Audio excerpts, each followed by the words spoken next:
दोस्तों, आज हम बात करेंगे ऐसे शख्स के बारे में जो इतना क्रूर था, जिसने अपने बेटे और पत्नी तक को मार दिया। दोस्तों, आज हम बात कर रहे हैं बेनिटो मुसोलिनी के बारे में, जो बहुत ही क्रूर था और एक प्रभावशाली नेता था, और वो अपने देश का बहुत ही बड़ा तानाशाह नेता था, जिसे हम फादर ऑफ फासिज्म भी कहते हैं। दोस्तों, बेनिटो मुसोलिनी एक स्कूल के अध्यापक के पद में था। दोस्तों, मुसोलिनी का जन्म 1885 में हुआ था। ये इटली के एक छोटे से गांव में हुआ था। उसके पिता पेशे से लोहार और मां अध्यापिका थी। उसने बाद में अपनी शिक्षा पूरी करके अपनी मां का ही पेशा अपनाया और एक शिक्षक बन गया। उसने बाद में शिक्षक की नौकरी छोड़ के बाद में हाई एजुकेशन के लिए स्विट्जरलैंड चला गया। वहां पर उसे समाजवादियों का प्रभाव पड़ा और उसने प्रोत्साहित होकर मुसोलिनी ने वहां पर मजदूर संघों का संगठन किया और हड़तालें कराई। स्विट्जरलैंड की सरकार ने समाज विरोधी कार्यों के कारण उसे वहां से निकाल दिया। इटली लौटने पर मुसोलिनी ने पुनः अध्यापन का कार्य शुरू किया, परंतु उसका समाजवाद में मन लगता था। 1908 ईस्वी में किसी सुधार आंदोलन में भाग लेने के कारण उसे पकड़कर बंदी गृह में डाल दिया। किंतु दोस्तों, कुछ समय बाद ही उसे मुक्त कर दिया गया। जेल से मुक्त होने के पश्चात वह ऑस्ट्रेलिया चल गया, परंतु वहां से मुसोलिनी को निकाल दिया गया। अतः वह इटली लौट आया एवं पत्रकार बन गया। 1912 ईस्वी में वह समाजवादी पत्र अवंती का संपादक बना। जब 1914 ईस्वी में महायुद्ध शुरू हुआ, तब मुसोलिनी की विचारधारा बिल्कुल बदल चुकी थी। वह चाहता था कि इटली मित्र राष्ट्रों का पक्ष लेकर युद्ध में शामिल हो जाए, और उसका ख्याल था कि युद्ध शामिल हो जाने से इटली को मौका मिल जाएगा और ऑस्ट्रेलिया के अधीन इटली के प्रदेशों को वापस ले लेगा। युद्ध को वह जनता का युद्ध कहा करता था। उसने यह भी कहा कि युद्ध के अंत में इटली की साम्यवादी व्यवस्था कायम हो जाएगी, और साम्यवादी इन विचारों के चलते उसे नाराज हो गए, क्योंकि ये युद्ध के बिल्कुल विरुद्ध थे। इन विचारों के चलते उसे एक नया पत्र निकालना पड़ा, क्योंकि उसे युद्ध में शामिल होने के विचारों के चलते उसका संबंध अवंती से टूट गया था।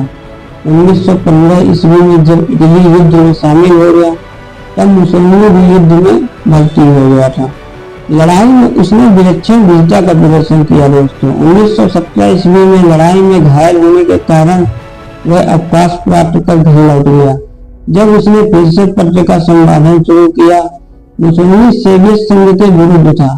उसका कहना था कि सोवियत संघ साम्यवादी विचार इटली के लिए हानिकारक है। जब तक वह साम्यवाद का विरोध करता रहा, 1919 ईस्वी में समस्त सैनिकों के नाम एक घोषणा पत्र प्रकाशित किया, जिससे उससे सैनिकों से प्रार्थना की और सैनिकों को इटली का भविष्य निर्माण करना चाहते थे। दोस्तों, फांसी संस्थाओं का संगठन ऐसे युवकों द्वारा किया गया जो अपने आप को कर्मवीर कहते थे। वो चाहते थे कि इटली मित्र राष्ट्रों की ओर से युद्ध लड़े, और मुसोलिनी की प्रेरणा से कुछ महीनों में लगभग 100 फांसी संस्थाओं का संगठन हुआ। मुसोलिनी मिलान की फांसी संस्था का नेता बना एवं बाद में उसका समाचार पत्र फांसियों और उसके विचारों की प्रचार का मुख्य माध्यम बना। मुसोलिनी ने समस्त फांसी संस्थाओं का एकीकरण करके उन्हें संघर्ष के लिए तैयार किया। दोस्तों, लेकिन फांसी आंदोलन से जनसाधारण कम प्रभावित हुए। जब साम्यवादियों ने विरोध का आंदोलन चलाना शुरू किया, तब इस कार्य में उन्हें पूंजीपति, जमींदार और उद्योगपतियों ने काफी सहायता की। उसने युवकों का संगठन बनाया, जिसे काली कमीज कहा गया, और हथियार के रूप में उन्हें डंडा और अंडे का तेल दिया गया। तत्कालीन प्रधानमंत्री जियोलिटी ने साम्यवादियों से छुटकारा पाने के लिए फांसियों का समर्थन किया। इसके बाद हुआ यह दोस्तों कि 1921 ईस्वी में फांसियों के 35 प्रतिनिधि चैम्बर ऑफ डिप्यूटीज में निर्वाचित हुए। मुसोलिनी ने देश के यत्र तत्र स्थापित फासिस्टों का गुट का संगठन शुरू किया। इटली के सभी बड़े बड़े नगर औद्योगिक केंद्र इन सभाओं के केंद्र स्थान बन गए। दोस्तों, इन सभाओं के सदस्य फासिस्ट कहलाते थे। मुसोलिनी के नेतृत्व में फासिस्ट बल काफी शक्तिशाली हो गया। उसके स्वयं सेवक साम्यवादियों का दमन करने लगे। 1922 ईस्वी में आते आते वह देश का सर्वशक्तिशाली व्यक्ति बन गया। इसी वर्ष उसने शस्त्र से सुसज्जित थे और बड़ी संख्या में दल के अन्य कार्यकर्ता तथा सदस्य थे। इस अधिवेशन में उसने घोषणा की कि 27 अक्टूबर के पहले शासन फासिस्टों के अधिकार में सौंप दिया जाए, अन्यथा वह रोम पर आक्रमण कर देंगे। जब राजा की मुसोलिनी के विरुद्ध कड़ा रुख अख्तियार करने के लिए कहा गया, तब उसने मुसोलिनी को राजसत्तावादी समझकर ऐसा करने से इनकार कर दिया। इस बीच लगभग 50,000 फासिस्ट सेवक रोम में प्रवेश कर गए। गृह युद्ध के खतरे से घबराकर राजा ने मुसोलिनी के हाथ में शासन और सत्ता सौंप दी। 30 अक्टूबर को मुसोलिनी ने अपने मंत्रिमंडल का निर्माण किया। इस प्रकार मुसोलिनी ने बिना रक्त बहाए केवल प्रदर्शन द्वारा इटली के शासन सत्ता अपने हाथों में कर ली। दोस्तों, मुसोलिनी एक प्रभावशाली नेता था, इसलिए उसने इसका फायदा उठाया और इटली के अंदर फैली अराजकता पर राजा ने कोई भी प्रयास नहीं किया उसको दूर करने का। इसलिए उसने इसका फायदा उठाया और फासिस्टवाद का उदय हुआ। दोस्तों, वारसाई की संधि विश्व युद्ध में इटली ने मुक्त राष्ट्रों का पक्ष लिया और उसकी आशा थी कि युद्ध समाप्ति के पश्चात उसे अनेक प्रदेश अफ्रीका महाद्वीप में प्राप्त होंगे तथा ऑस्ट्रेलिया के प्रदेशों पर उसका अधिकार स्थापित हो जाएगा। परंतु इटली की सभी आशाएं धूल में मिल गई। प्रथम महायुद्ध की समाप्ति के पश्चात इटली ने अपने विजेताओं की पंक्ति में खड़ा पाया और वारसाई की संधि सूत्रधार 4 महान में उसके प्रधानमंत्री ऑरलैंडो को शामिल किया गया। फिर भी महान शक्तियों के बीच उसकी दशा दीनहीन तथा निर्बल होने के कारण उसे अपने साम्राज्य विस्तार की लालसा पर पानी फेरा दिखाई दिया। दोस्तों, फांसीवाद शांति प्रिय औद्योगिक विकास से पक्षपाती थे। मुसोलिनी हड़ताल के विरुद्ध था और देश को एक सशक्त सरकार देकर विदेशों में उपनिवेशों स्थापित करने की बात करता था। भारी उद्योग धंधे के मालिक देश के भीतर शांति की तलाश में थे, जिससे उसका उत्पादन बढ़े और उत्पादित माल को बेचने के लिए उपनिवेश हो। दोस्तों, इटली के अंदर राष्ट्रवादियों में भी सरकार के विरुद्ध असंतोष था।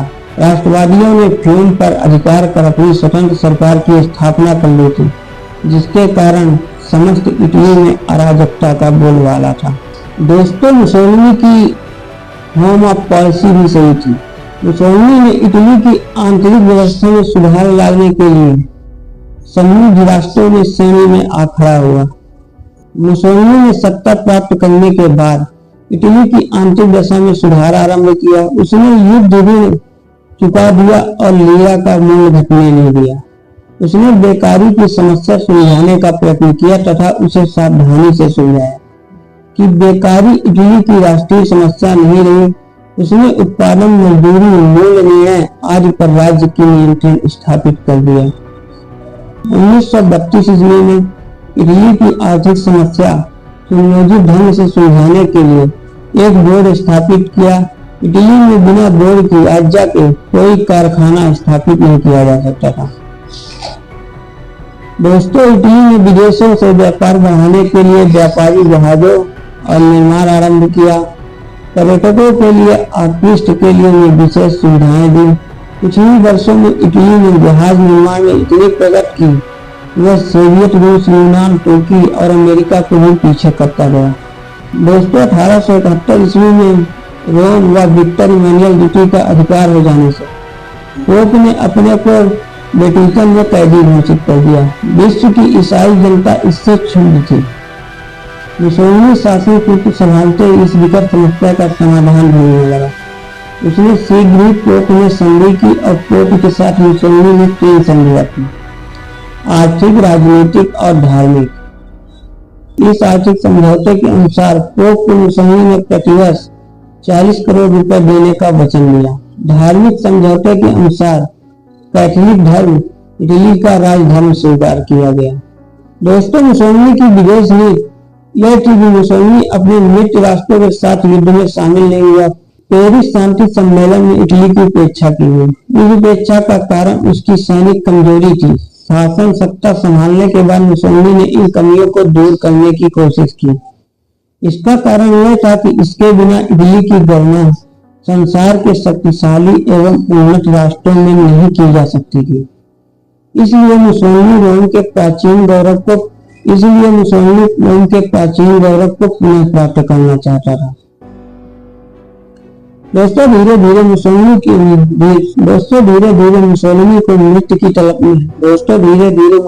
को मृत्यु की तलाश होने लगी, जिसके लिए कूटनीतिक दांव पेश करके मृत्यु की सद्भावना करना आवश्यक था।